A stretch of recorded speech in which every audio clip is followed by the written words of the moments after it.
ni kata King Indo. Itu pun korang menang tu pasal Filipin tu gol sendiri. Kalau tidak, seri kosong-kosong. Power apa macam ni? Tak boleh belah lah. Jadi korang menang tu menang nasib je. Korang tahu tak? Menang nasib je. Kalau tidak, seri kosong-kosong. Betul tak? Jadi aku tengok game tadi tu balance lah. Contohlah kalau tak gol sendiri tadi, memang seri kosong-kosong. Jadi kita akan berjumpa dengan Indonesia nanti. Kita tengok siapa paling power. Masih berani bilang kalau Indonesia di bawah Malaysia. Aduh, gimana sih Dek Malai? Udah jelas timnas Indonesia di atas lu dari ranking yang senior. Dan sekarang yang U23 aja udah jelas.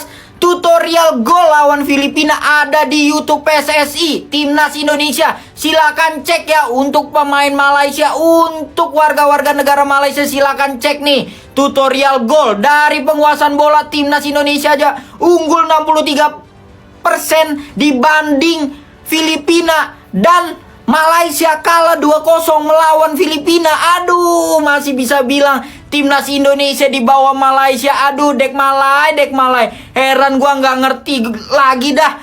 Ya ilah, ntar ya pas penentuan lawan Malaysia. Tapi Indonesia nggak perlu penentuan, udah lolos grup. Apa yang menarik dari pertandingan tadi malam ketika kita melawan Filipina tersebut adalah ternyata tim yang diturunkan oleh Gerald Vandenberg di pertandingan pertama ketika melawan Brunei itu bukanlah tim utama kita gitu ya. Jadi di sini Gerald Vandenberg merotasi pemain. Kita bisa melihat kenapa juga Gerald Vandenberg ini menurunkan tim yang sama sekali berbeda bisa dikatakan dengan ketika melawan Brunei. Kita pikir di sana sudah top Ferrari dengan Brandon Schweinemann di belakang. Ternyata itu diganti total oleh Gerald Vandenberg dengan menurunkan Kadek Arel dan Kakang Rudianto yang tidak bermain di pertandingan pertama. Dan secara mengejutkan Ferrari yang kapten tim juga tidak dimainkan, malah ban kapten diberikan kepada Kadek Arel ya. Dan mereka cukup tajam, tetapi berbeda dengan tim Malaysia yang hanya besar omong ya, gede kemudian masuk bola kemudian gitu ya. Saya perasan bahawa sentimen di kalangan penyokong di luar sana secara majoriti adalah untuk meletakkan kekecewaan itu sepenuhnya terhadap pemain. Ramai yang mengkritik pemain saja. Dan ramai yang mengatakan bahawa kekalahan menentang Filipina tempoh hari adalah bukti kenapa skuad kebangsaan memerlukan pemain warisan ataupun pemain naturalisasi. Sampai tahap begitu kata-kata daripada penyokong di media sosial. Kalau kita ada satu pasukan first team kita, national team di atas, contoh sekurang-kurangnya second team kita di sini, kita tak nak lihat gap dia macam ni. So sebab untuk beberapa bulan daripada awal tahun memang ramai konsentrate ke atas pasukan kebangsaan, sampai kita lupa bahawa 23. Kita lupa, betul, kita lupa.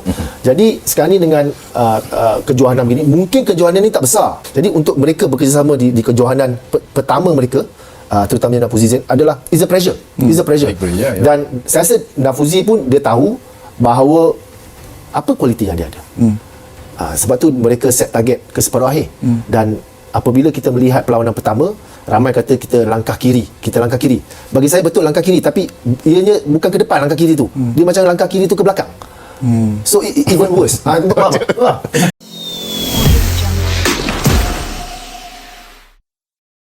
Mengapa kemenangan 1-0 Indonesia bikin Malaysia panas dingin? Ini dia fakta mengejutkan yang mereka lupakan. Di tengah gemuruh sorak-sorai kemenangan tipis Timnas Indonesia U23 atas Filipina dengan skor 1-0 di ajang Piala AFF U23 2025, sebuah fenomena aneh namun familiar kembali mencuat. Ejekan membabi buta dari para pendukung Malaysia. Mereka dengan segala kesombongan yang sudah menjadi ciri khas, ramai-ramai mencibir kemenangan Garuda Muda asuhan Gerald Vandenberg. Hanya 1-0, itu pun gol bunuh diri. Beruntung saja Indonesia. Begitulah kira-kira kor sumbang yang menggema dari negeri jiran. Seolah-olah kemenangan adalah haram jika tidak diukir dengan gol-gol indah dan spektakuler. Namun, tahukah Anda di balik ejekan sinis itu tersimpan sebuah ironi pahit yang mungkin sengaja mereka lupakan? Sebuah fakta yang akan membuat Anda tercengang dan mungkin tertawa getir melihat betapa pendeknya ingatan mereka. Skandal memalukan.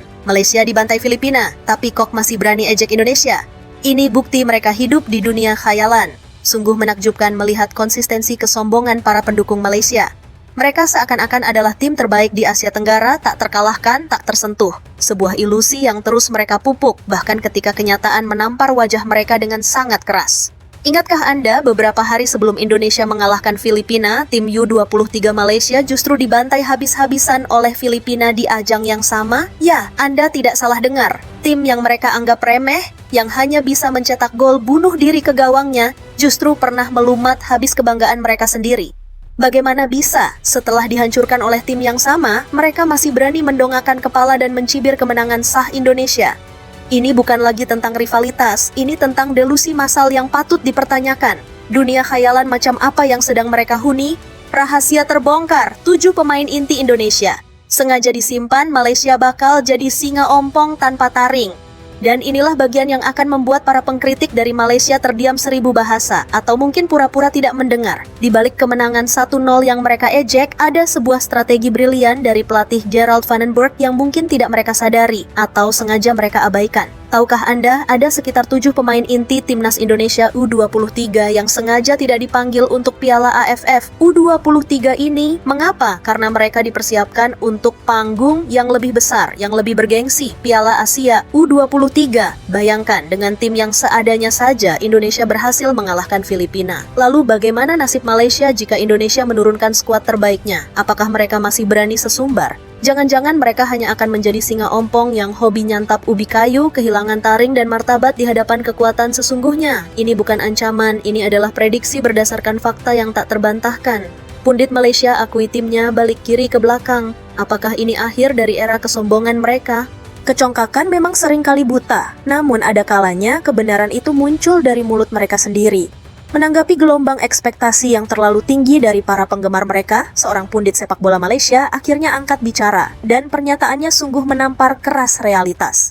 Kita jangan ekspektasi lebih, Timnas U23 kita masih balik kiri, bukan ke depan tapi ke belakang, ucapnya dengan nada pasrah. Sebuah pengakuan jujur yang kontras dengan gembar-gembor kesombongan yang selama ini mereka tunjukkan. Ini adalah momen langka ketika akal sehat mengalahkan ego. Apakah ini pertanda bahwa era kesombongan Malaysia akan segera berakhir, atau hanya sebuah interupsi singkat sebelum mereka kembali ke habitat alami mereka, meremehkan lawan dan memuji diri sendiri, bahkan ketika bukti di lapangan berbicara sebaliknya, hanya waktu yang akan menjawab. Namun untuk saat ini, mari kita nikmati ironi yang disajikan dengan begitu apik ini. Strategi Vandenberg, jenius atau blunder? Mengapa kemenangan minimalis adalah bagian dari rencana besar? Bagi mereka yang hanya melihat angka di papan skor, kemenangan 1-0 adalah kemenangan yang kurang memuaskan, apalagi jika golnya berasal dari bunuh diri. Namun bagi para pengamat sepak bola yang lebih jeli, kemenangan minimalis ini adalah sebuah mahakarya strategi. Gerald Vandenberg dengan keputusannya untuk menyimpan pemain-pemain kunci menunjukkan bahwa prioritasnya bukan hanya memenangkan setiap pertandingan, tetapi juga mempersiapkan tim untuk tantangan yang lebih besar. Ini adalah investasi jangka panjang, sebuah langkah berani yang menunjukkan kepercayaan penuh pada kedalaman skuad. Sementara Malaysia sibuk meratapi kekalahan dan menyombongkan diri, Indonesia diam-diam membangun fondasi yang kokoh untuk masa depan. Kemenangan tipis ini bagi Vandenberg mungkin adalah sebuah pesan. Kami bisa menang bahkan dengan tim B. Jadi bayangkan apa yang bisa kami lakukan dengan kekuatan penuh. Sebuah pesan yang mungkin terlalu kompleks untuk dicerna oleh otak yang hanya terbiasa dengan narasi kesombongan. Filipina, batu sandungan atau batu loncatan. Bagaimana tim yang sama mengungkapkan perbedaan mentalitas?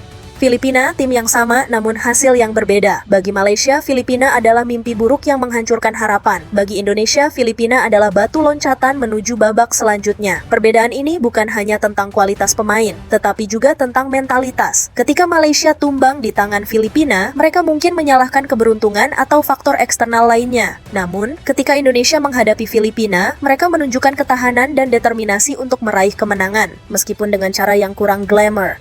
Ini adalah cerminan dari dua filosofi yang berbeda. Satu yang terlalu fokus pada citra dan ekspektasi, dan satu lagi yang fokus pada hasil dan pengembangan. Siapa yang akan bertahan lebih lama di panggung internasional? Jawabannya sudah jelas terpampang di papan skor dan di hati para penggemar yang realistis. Piala AFF U23, sekadar pemanasan atau ujian sesungguhnya. Mengapa Indonesia punya visi jauh ke depan? Bagi sebagian tim, Piala AFF U23 mungkin adalah puncak dari segalanya. Namun, bagi Indonesia di bawah asuhan Gerald Vandenberg, turnamen ini hanyalah sebuah pemanasan. Sebuah ajang untuk menguji kedalaman skuad dan mematangkan strategi. Visi mereka jauh melampaui batas-batas Asia Tenggara menuju panggung Asia yang lebih kompetitif. Keputusan untuk menyimpan pemain-pemain inti bukanlah tanda meremehkan lawan, melainkan tanda kepercayaan diri yang tinggi dan perencanaan yang matang.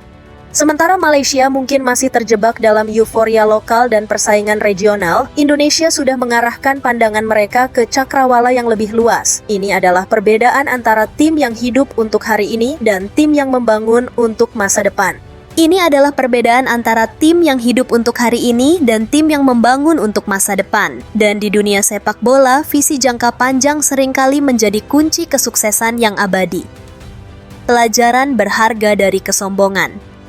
Mengapa meremehkan lawan adalah jalan menuju kehancuran? Kisah ini, dengan segala bumbu ejekan dan kesombongan dari pendukung Malaysia, adalah sebuah pelajaran berharga bagi kita semua. Meremehkan lawan, sekecil apapun kemenangannya, adalah jalan pintas menuju kehancuran. Sepak bola adalah olahraga yang dinamis, di mana kejutan bisa terjadi kapan saja. Tim yang paling sombong seringkali adalah tim yang paling rentan terhadap kekalahan.